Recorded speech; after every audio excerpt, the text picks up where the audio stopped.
qui ont commencé depuis le mois de juin et le Seigneur m'avait dit de me taire parce que ça allait finir tout seul. Et j'ai vu comment c'est fini tout seul. Mais il y a d'autres niveaux d'attaque. Dieu m'a dit là, tu vas parler. Soyez en paix. Dieu m'a donné la sagesse de parler maintenant. Soyez en paix, respirez.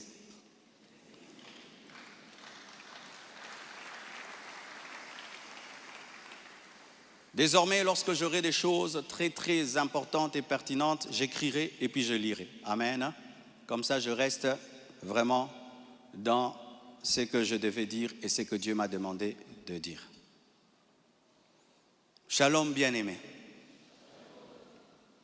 Et j'aimerais que ça passe en ligne. Comme le combat est sur Internet, la réponse est sur Internet également.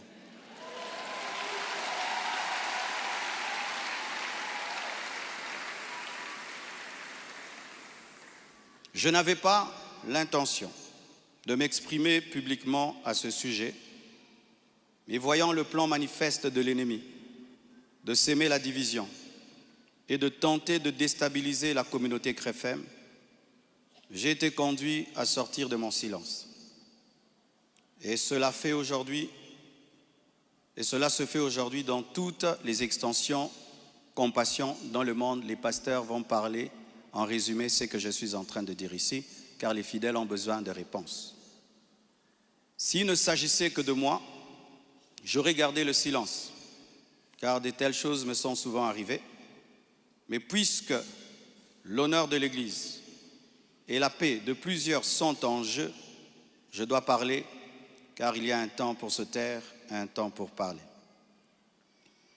Suite au décès de mon épouse Blanche, j'avais pris l'initiative de faire construire une maison pour ma belle-mère en mémoire de sa fille.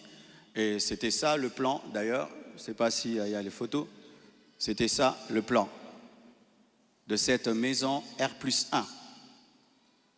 Par amour pour elle, par amour pour sa fille, en mémoire d'elle. Sur la parcelle, ma parcelle qui est à Bibois, 10 mètres sur 30 que j'allais lui donner. 10 mètres, 15 mètres sur 30, ou 10 mètres sur 30, j'ai oublié. Alors, lorsque j'ai décidé de le faire, le projet était déjà en cours avec son fils et un architecte, d'ailleurs celui qui est en train de nous construire ici. J'ai décidé d'en informer également la branche paternelle de la famille, pour des raisons de transparence. C'est alors que l'on m'a demandé de donner la même chose en espèces pour la famille paternelle. Ça veut dire l'argent que je vais dépenser pour construire cette maison pour la maman, que je donne aussi la même somme du côté du papa. J'ai expliqué que je ne pouvais donner que 250 000 $ pour l'ensemble des deux familles, considérant que je n'ai qu'une seule belle famille et qu'il leur revenait de se répartir cela entre eux. Mais à ma grande surprise, on m'a dit que la maison était considérée comme un cadeau que Blanche avait promis un jour et qu'elle ne comptait pas donc dans l'héritage. Ils exigeaient donc une somme supplémentaire pour atteindre un total de 800 000 $. Par ailleurs, certains membres de leur famille ont contesté ma désignation légale comme liquidateur de mes propres biens, réclamant que ce rôle soit attribué à ma belle-mère. Ce que j'ai catégoriquement refusé, car cela ne respecte ni le droit ni l'équilibre. Comment je peux être vivant et c'est quelqu'un d'autre qui va liquider mes biens? Ils m'ont également reproché d'avoir exprimé pendant le deuil ma volonté de ne plus me remarier, une déclaration faite sous le choc et la douleur, car lorsqu'on pleure, on dit des choses, en prétendant que j'avais menti parce que j'ai finalement choisi de reconstruire ma vie. L'un d'eux m'a même dit que je devais rester veuf jusqu'à ce qu'ils reçoivent leur héritage. 2 réunions ont eu lieu entre moi et une partie de ma belle famille. Malheureusement, aucun accord n'a pu être trouvé. Ils m'ont officiellement réclamé 800 000 $ au travers de mes avocats, tandis que j'avais proposé 250 000 $ à l'amiable, par amour, par respect et pour honorer la mémoire de Blanche. Cela alors même que dans ma famille Tounassi, les biens sont toujours laissés à 100% aux orphelins, car c'est là notre coutume, nous ne dérangeons jamais les veuves ni les veufs, tout est donné aux orphelins. Suite à cette impasse, nous avons lancé un inventaire légal de mes biens, conformément au code de la famille en RDC, dans le cadre d'un régime de communauté de biens avec 4 héritiers. À ce jour, leur part est estimée à moins de 150 000 $, car certains biens que nous avons, certains ont été mis totalement au nom des enfants, et nous, on n'est que des représentants, mais ce n'est pas à nous. Et d'autres biens ont été donnés à l'orphelinat. On a vendu notre parcelle de Limété à l'orphelinat à un prix cadeau. Donc, c'est 150 000 $, donc inférieur à ce que j'avais volontairement proposé. Les calculs d'ailleurs sont en cours jusqu'à aujourd'hui parce qu'ils considèrent que ce n'est pas le bon chiffre. Mais alors que les discussions entre avocats étaient en cours et que j'étais en voyage, certains ont choisi la voie de la diffamation publique. Leur objectif, me nuire personnellement et anéantir le ministère. Ils me l'ont dit clairement, que nous allons détruire ton ministère, nous allons détruire ta réputation, nous allons détruire l'Église. Récemment, un numéro anonyme d'Afrique du Sud m'a confirmé ce plan. La personne a affirmé détenir plusieurs enregistrements vocaux dans lesquels Blanche était en train de se confier à sa maman. Et un jour, je parlerai de tout ça, mais pas maintenant. J'en parlerai dans 1 mois, 6 mois. Un jour, je parlerai de tout ça. Ces paroles arrachées de leur contexte et de leur timing, me faisant passer pour un mauvais mari, notre couple pour un couple détruit, alors que la plupart d'entre vous ici, vous savez combien nous nous aimions, mais dans chaque couple, il y a des temps, des fois, des petites frictions, comme dans tous vos couples. Et en 18 ans, jamais nous n'avons parlé de divorce, je ne l'ai jamais frappé, je ne l'ai jamais insulté, je ne l'ai jamais tapé. Après 18 ans de mariage, je lui ai redemandé en mariage. Je suis allé prêcher dans l'église de mon fils Olivier, au Botswana. Tout ce qu'il m'a donné pour me bénir, je lui ai acheté une bague en diamant et je lui ai redemandé en mariage. Elle avait même témoigné dans une émission ici. Quand vous voyez ces dernières vidéos, cette femme était heureuse, était épanouie. Aujourd'hui, on veut changer toute cette belle histoire en un couple détruit. C'est totalement faux. Ceux qui veulent me croire, croiront. Ceux qui ne veulent pas, ne croiront pas. Mais je sais qui je suis devant Dieu et comment j'ai fait de tout mon mieux pour que cette femme ne manque de rien et de rien et de rien. Je ne sais pas si un jour Oracle pourra m'appeler et je l'enregistrerai pour un jour sortir ces enregistrements.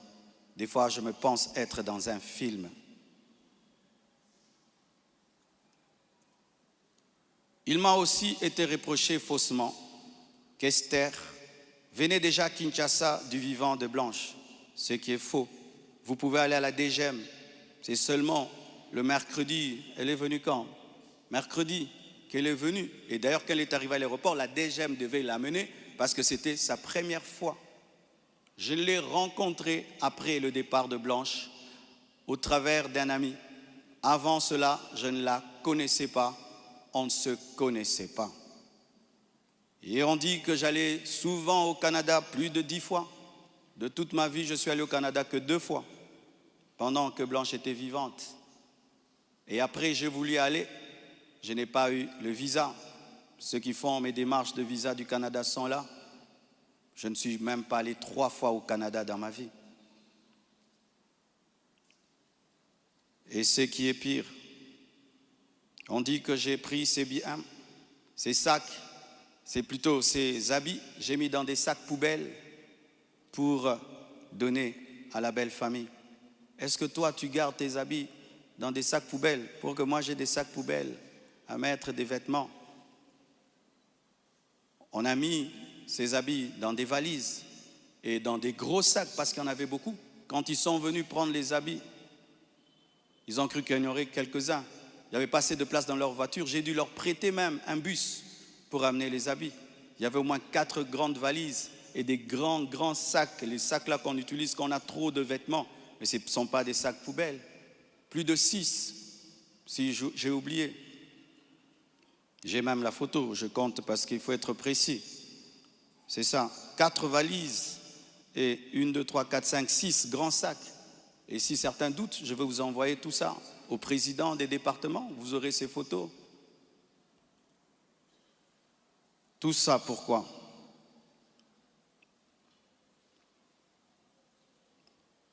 Et ce qui est terrible, on m'accuse même de l'avoir tué, alors qu'elle est décédée d'une crise cardiaque à l'hôpital, suite à une opération. Et ils m'ont posé la question, elle est morte de quoi? Je leur ai dit, on l'a opérée, elle n'a pas supporté l'opération. Le même jour, quand je suis arrivé avec son corps, après encore, la famille paternelle me pose les mêmes questions devant 10 personnes, 15 personnes, j'ai expliqué. Ils savent de quoi elle est morte. Et aujourd'hui au Congo, si tu deviens grand, donc tu tues les gens. Quiconque meurt à côté de toi, c'est toi qui le tues. Le jour que Dieu t'élèvera, tu comprendras ça. Tu dois prier que tout le monde vive 90 ans. Si les gens commencent à mourir, c'est toi qui les tues. Comment peux-je tuer la mère de mes enfants? Priver Tabiri de sa maman? Comment? Même toi, qui viens de te convertir, tu ne peux pas faire une telle chose. Moi, serviteur de Dieu.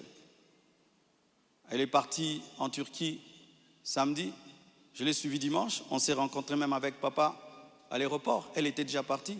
Elle me disait de venir parce que pour son opération, il fallait que le mari signe. Et je suis arrivé, j'ai signé. Même pour une césarienne, on signe. Elle est partie, elle n'est jamais plus revenue. Et comment son corps est venu vite? Frère, le problème souvent, c'est que les gens attribuent aux autres leur pauvreté. Lorsqu'il n'y a pas les moyens, quelqu'un peut mourir lundi pour que le corps vienne. On prend 2 semaines de cotisation. Mais quand Dieu t'a béni et tu as des relations, et même le médecin est touché par ce qui t'est arrivé, c'est ce médecin qui a tout fait. Je dis, je ne peux pas dormir dans votre pays, je ne peux pas rester, je ne peux pas supporter. Je dois partir demain. Mes enfants ne peuvent pas rester en train de pleurer dans ce pays. Il a dit, qu'est-ce que tu veux que je fasse? J'ai dit, fais tout, que je rentre. Il a tout fait et on est venu. Et c'est la sorcellerie. Comment quelqu'un peut mourir tel jour? Du coup, vous prenez le corps, vous amenez, c'est trop vite. Donc vraiment, c'est terrible, terrible. Vraiment le niveau de raisonnement que les Congolais nous avons atteint, vraiment. Vraiment que les écoles recommencent, je ne sais pas, vraiment. C'est terrible. Des fois, je me dis, tous les derniers de la classe qu'on ne voyait plus, ils sont remplis maintenant, là-bas.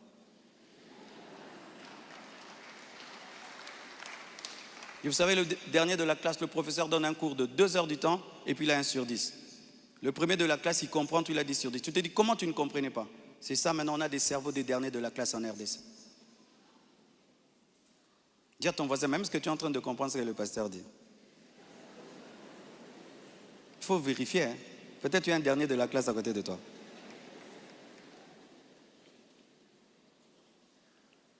Tout cela n'est rien d'autre qu'un chantage, motivé par l'appât du gain, car cette personne me dira, donne-nous l'argent, nous avons des voices, sinon nous allons te détruire. Tout ça, c'est un chantage motivé par l'appât du gain. Pourtant, malgré tout, j'étais disposé, je suis disposé à donner 250 000 $ par respect pour Blanche et pour sa famille et pour la paix. Mais je ne peux pas accepter l'injustice d'une exigence démesurée de 800 000 $. Comme je vous dis toujours, cette église n'appartient pas à mes enfants. J'ai investi 26 ans de ma vie dans cette église, mais rien n'est à mes enfants. Qu'est-ce que mes enfants auront? Les quelques biens que j'ai, c'est à eux. Ils ne viendront pas un jour vous déranger ici. Et donc je ne peux pas donner par peur ou par chantage ce qui est à eux. Ils diront, tu es quel genre de père? Et l'église, ce n'est pas nous. Et ce que tu as n'est pas à nous. Je ne le ferai pas. C'est pourquoi j'aimerais dire aux veuves et aux veufs, ne vous laissez pas dépouiller. Ne vous laissez pas dépouiller. Ne vous laissez pas dépouiller. Ce que je prêche, je le vis. Mon combat, c'est que je vis ma prédication, mon message. Mon combat, c'est le message de la sainteté qui dérange. Mon combat, c'est que une fois, j'ai vu l'esprit du léopard et il m'a dit, tu veux me combattre? Ce pays est tenu par un esprit de léopard, un esprit méchant. Regardez comment nous sommes devenus méchants.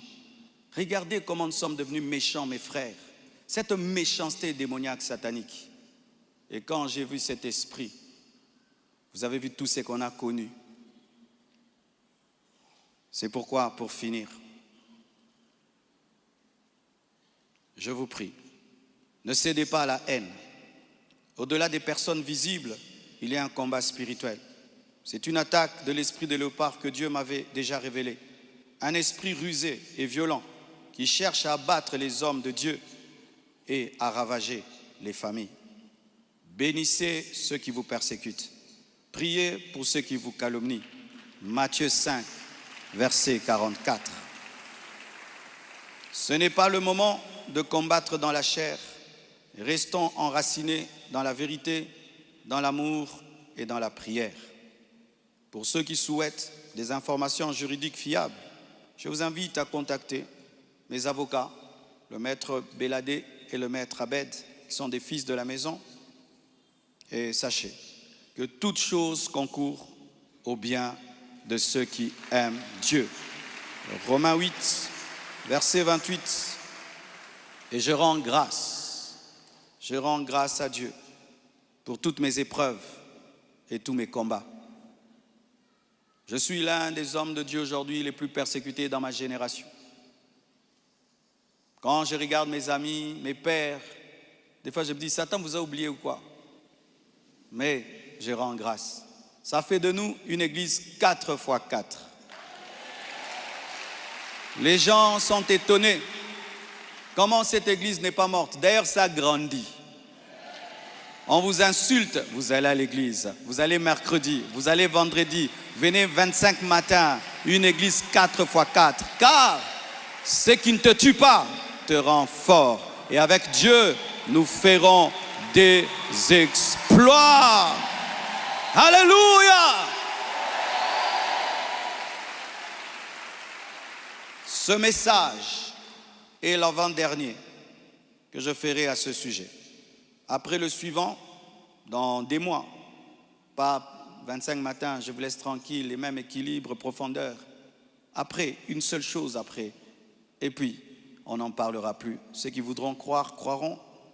Mais sachez que moi et vous, nous devons continuer à bâtir comme Néhémie, une main à l'œuvre et l'autre sur l'épée. À bon entendeur, salut, que Dieu vous bénisse abondamment.